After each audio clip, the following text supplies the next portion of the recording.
Hi, peeps. Welcome back to this amazing podcast that we've been on break for a little bit. So, we're starting new episodes. You'll be getting a lot of new content from me. I've been watching a lot of different kinds of shows. I've been starting to read some different kinds of books. I'm still studying for another certification in story work. So, we have homework with certain books, and so I may be talking about those subjects because I think as unmothered women, it's always good to just gain more knowledge and gain more information, but also not just keep it as head knowledge, but really like soak it in as heart posture. So that's what I'm hoping to do moving forward this year.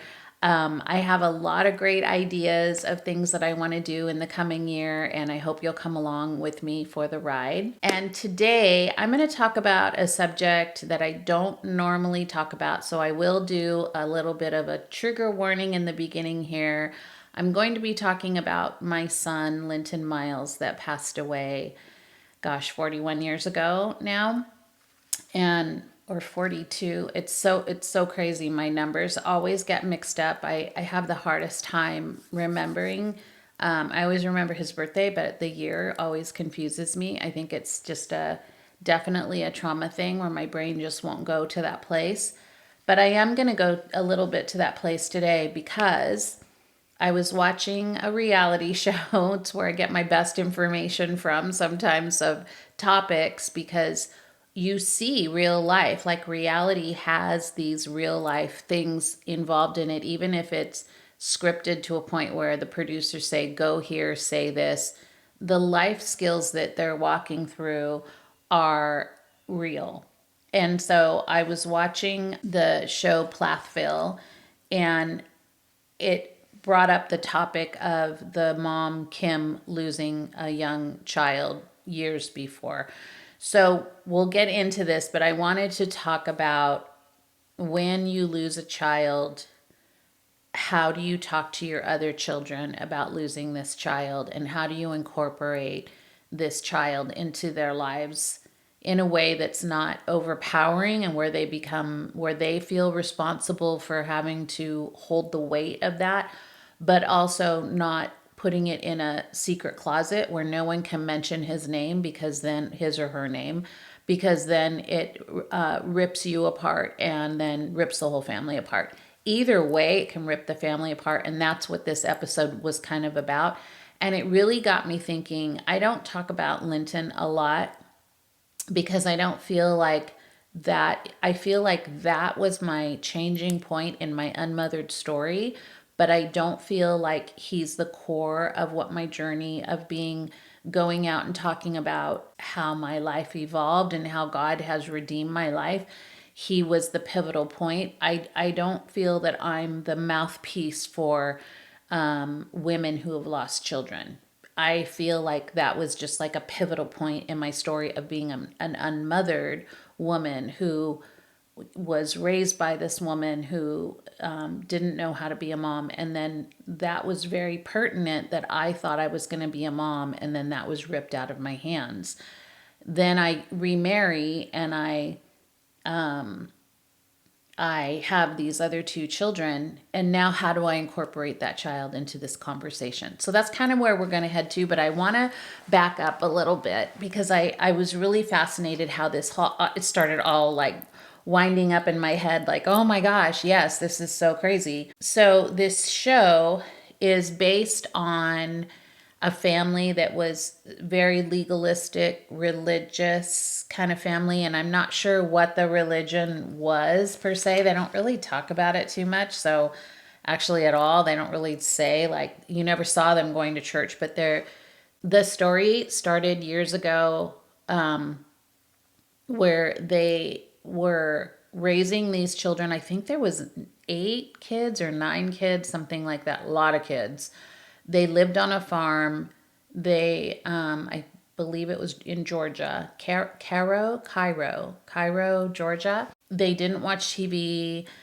They all learned instruments. I believe, were homeschooled. You know, it was the typical, like, we're going to pull them out of the world and put them in a bubble, teach them really strong religious laws and values, hoping that these children will grow up and be productive people. But I find that what happens is when you put people in that much of a bubble and you don't show them and train them how to be in the outside world, what we see in this show is the older kids started growing up and started rebelling and started, just doing all the things that their parents totally didn't want them to do and be, and started surrounding themselves with worldly things. And then in the interim of that, the parents' marriage started falling apart and they ended up splitting up and getting a divorce. And so that's where we are now. Is there's grown kids, a couple of them have gotten married, one's gotten a divorce. Like, it's already, there's just a lot going on. There's a lot of kids, and there's still younger kids in the family, younger girls that are still not grown yet. And so they're trying to maneuver all this stuff. But in this one episode, one of the oldest daughters had just recently gotten married, and what we didn't know from before, we had heard in passing, there was a child somewhere in the middle of all these kids, a little boy that was around, I want to say 2 years old. And he was outside. They were all playing outside. And I guess the mom had gotten in the car to go somewhere, didn't know he was that close to the car or something. She hit him, ran him over, and he passed away. Now, that in itself is just, it's one of the mom's worst nightmares, is like you hurt your own child, in just a tragedy. But there were other kids around that were little, but they saw it and they witnessed it. And then Kim was so devastated. The mom, Kim, was so devastated. She, from that day forward, could barely survive, which we all get it as moms. Like, how could you even think straight, much less raise another, 8 kids? And so there was a lot of stuff in the interim that happened. Well, Lydia, who's now grown and married, remembers this time. And so she remembers it, though, as a little girl. And so she, I guess, went on this podcast and started talking about this situation that her mom doesn't really ever talk about. Her mom got wind of it and got very upset because there was some things where she was like, I understand it's your trauma too. Like, you've gone through this, but this was my child and you didn't ask me if you could share that on this podcast, which that is a really huge lesson for any of you that want to write a book or go out and speak about your traumatic past or anything like that, like being a mouthpiece, is be respectful that you are not throwing other people under the bus that are still living, that you could potentially hurt and destroy relationships even further. Even if you're not speaking to that person, like, the reason I was able to go out and talk about my mom and I's relationship is because my mom had passed. I had taken care of her up until the point of her passing. And so I could speak to those truths and not hurt her feelings anymore because she was gone. And I knew in my heart of hearts, she's up in heaven going, yeah, speak for us, because I didn't know. And I need you to break that generational curse. And so I think it's really important that we be respectful of the people that are still living. When you have a story, be careful about, how you talk about that story. So that was one thing she did. Then another thing she said, I guess, in this podcast, and I didn't listen to the podcast, I don't want to get that deep into it. She said she thinks that was one of the causes of her mom and dad's divorce, which was untrue. And Kim told her this later. So there was a whole thing in this episode where her mom and sister and the siblings all got together. They were sitting outside, and she said, you really hurt my feelings by mentioning this, my son. And so Kim ended up going to therapy, which was great. She went to therapy and told this therapist, my daughter's hurting my feelings because she's talking about this, but this isn't her. Yes, she can tell her side of the story, but this didn't happen to her. It happened to me, deeper in this way. And because Kim had never worked through those things, it was heartbreaking for me to watch her break in that moment when the therapist, who I thought was really good, she said, Kim, you're trying to hold the weight of everyone's trauma and everyone's pain, but like you have to deal with your own pain, which was so smart and so true.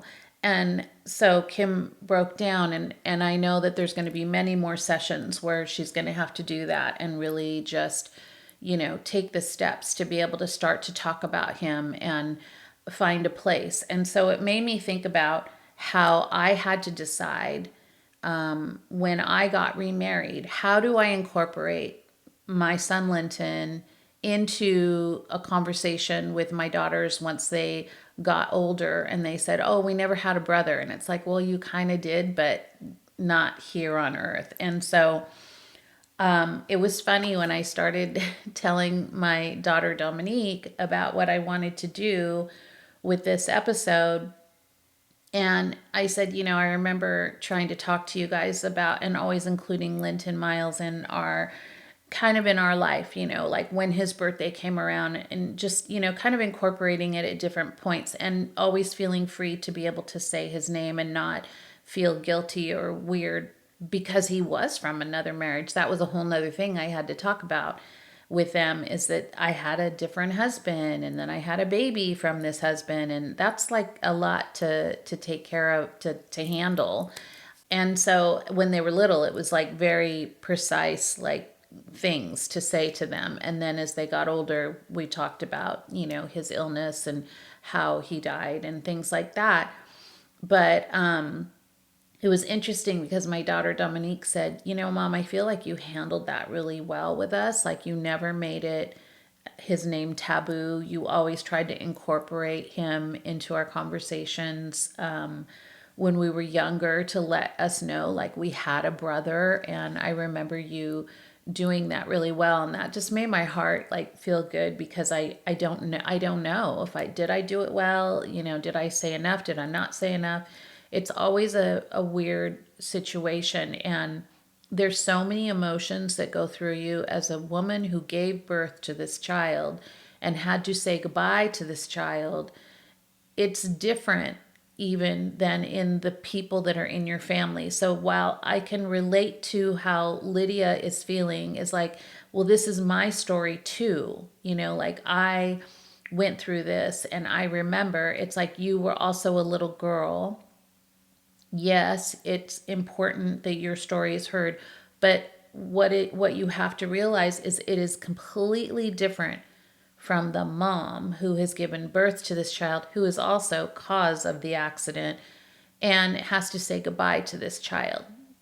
Until you're a mother, like you can't understand that realm. Like it doesn't take away from, I'm not saying it's not as important as the feelings and the trauma of the children that are involved, or the husband that's involved.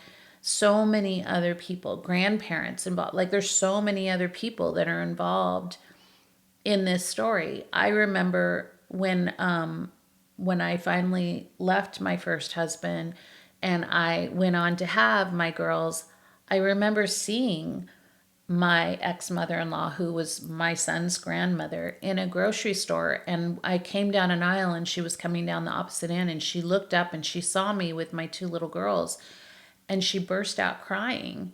And I felt so bad, because I knew she was saying like, you had my grandchild and he's not here on this earth anymore, and now you have this whole other family, and that could have been us. And so there's a lot of feelings that go on when a mom loses a child. It's not just the mom, it's like all the surrounding people, and all those people have important places in it. But I don't think that you can speak, even as Lydia is the older daughter, I don't think that she can speak for her mother in how she should handle it, or how she talked about it or didn't talk about it.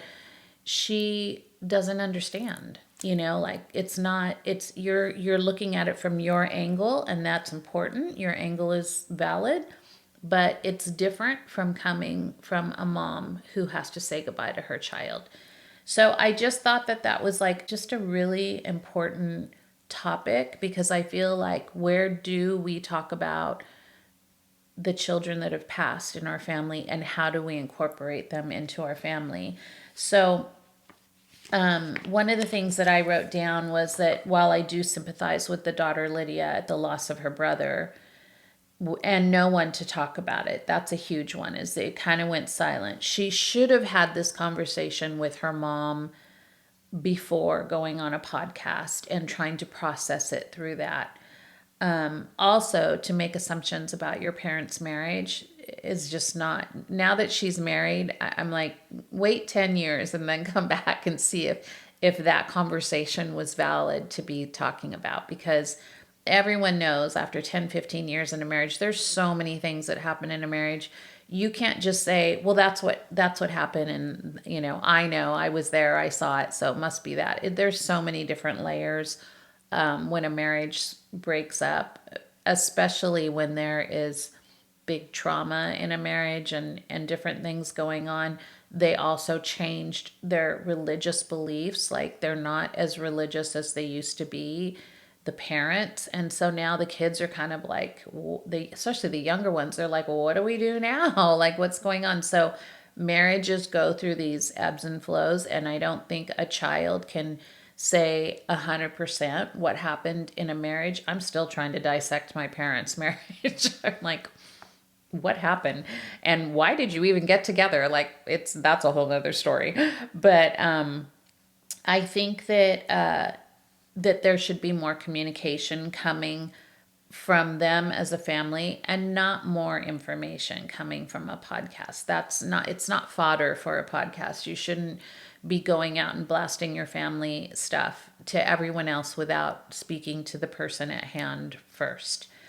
And then I think one of the things that what really struck me is, I know this is coming from a place of pain from Lydia because of the secrets and not being able to talk about it. But I think no matter how much Lydia thinks that she knows how her mom feels, she can't possibly know what it feels like to lose a child.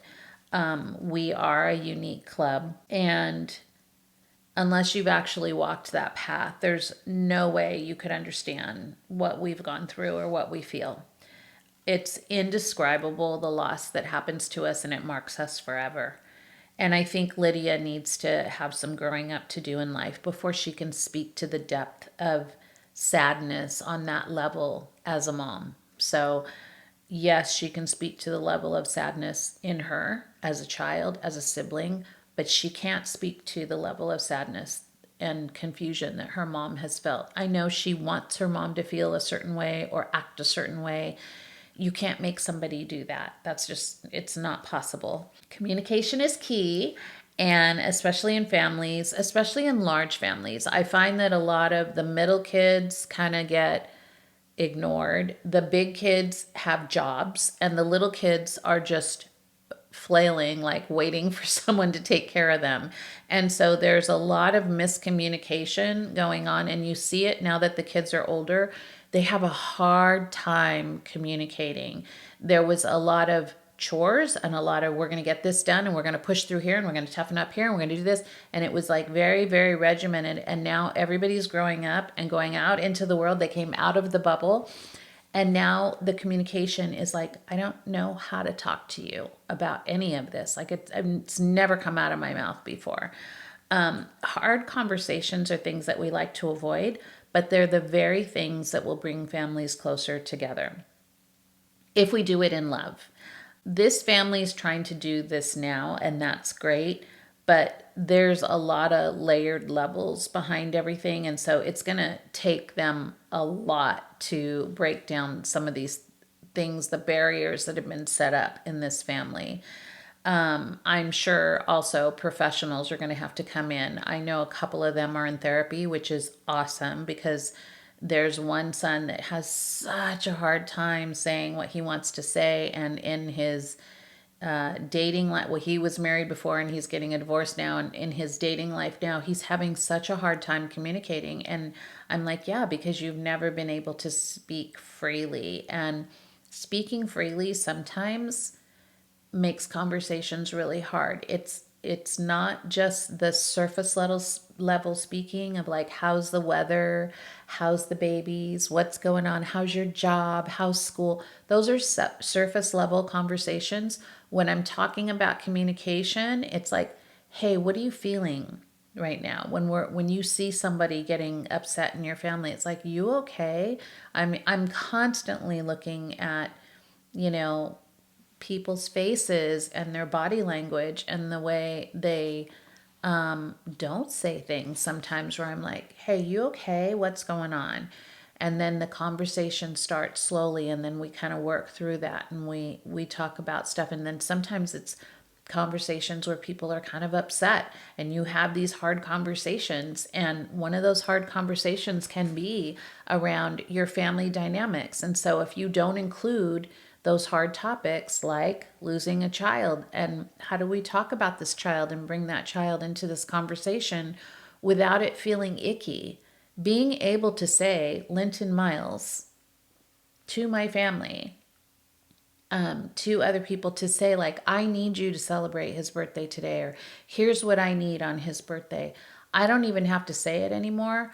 My grown girls now, they send flowers. They, you know, the one that lives far away, they send a bouquet of flowers. They all sign it. The grandkids, you know, they all, it's from everybody. They call, they'll come up and give me a hug. You know, there's certain things, you know, where it is very honoring and also very hard, but there's never this uncomfortableness of like, oh, I don't want to bring that up.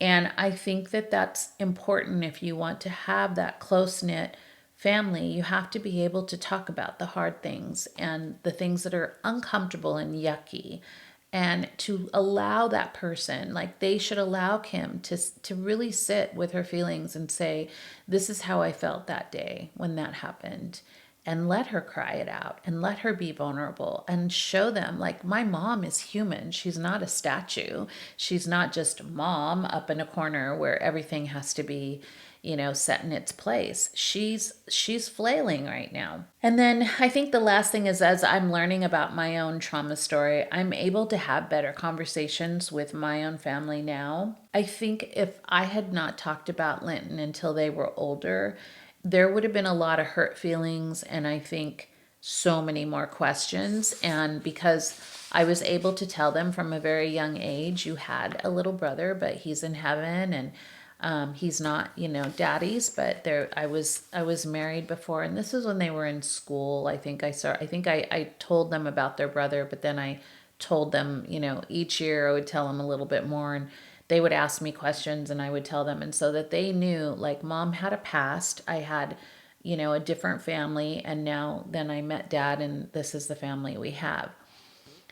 As a family, we continue to work out rough subjects because we believe in our family and we want it to be healthy and we want it to stay healthy. So lastly, I just want to say to you guys out there, if Lydia's ever listening, don't assume that you know what's happening, even when you've walked through it. So 2 different things that happened, the same result. You know, they were both witnesses to this terrible accident. They both have their own stories. But you can't assume that you know what the other person is going through or went through just because you were there at the same time. Each person has their own idea and their own experience walking through this. And here's the thing. If you need answers, ask. Ask the person. Don't go talking to other people. Don't go on a podcast. Don't try to make something out of it from your own story. Go to the person directly and say, this is what I saw, or this is how I feel, or this is how I feel you think about it. Is that right or wrong? Those are good things to be able to look at it through a clear lens. And then both of you have your stories intact so that you can get to the heart of the matter of what is it that you're really willing to listen to, and what's the end result? What do you want from this? Because if the end result is you just want her to know your side of it and you don't want to know how she's feeling, that's really not going to be helpful. But if you can get to a place where you can come in the middle and go, here's my experience, and she says, here's my experience, and you can walk through that together and cry through that together, and then get to a place of like, now we can talk about this little boy that had such meaning in this family. By the way, he should not have been ignored for many, many years. But that is what trauma will do to you, is it will shut the door, because it's so painful that you can't even mention a name. That needs to be released. And I think that that will open up this family to a better place. And it would certainly open up your family to a better place if you can talk about those things that are so uncomfortable, but yet you know that they need to come out. That is the very thing that is holding this tie to your family that's so tight, and it's not healthy. And if you can unwind that and let it blossom out, you're going to have much better conversations and a much better relationship with all of your family members. And they're going to feel safe to come to you and say, I think I can talk to my mom about this because she's a safe person, and there isn't any topic that is off topic in her world. So I hope this helped you guys. I know this was really a subject that was near and dear to me, and I'm so grateful that I'm able to mention Linton Miles' name in the presence of my family and feel safe in that, and know that his 2 weeks on this earth were the most important weeks in life that I have ever experienced in my life. And so I'm grateful that I had those 2 weeks for him, because he woke me up and started me on this journey with you guys to really make me think about, what do I want to be as a mom? Who do I want to be as a mom? And I don't want to be unmothered anymore, and I don't want you guys to be either. So I hope that you have a beautiful week. Take this with you, learn from it, and go out and share some good stuff with your family. And until next time, I'll see you later, peeps. Bye.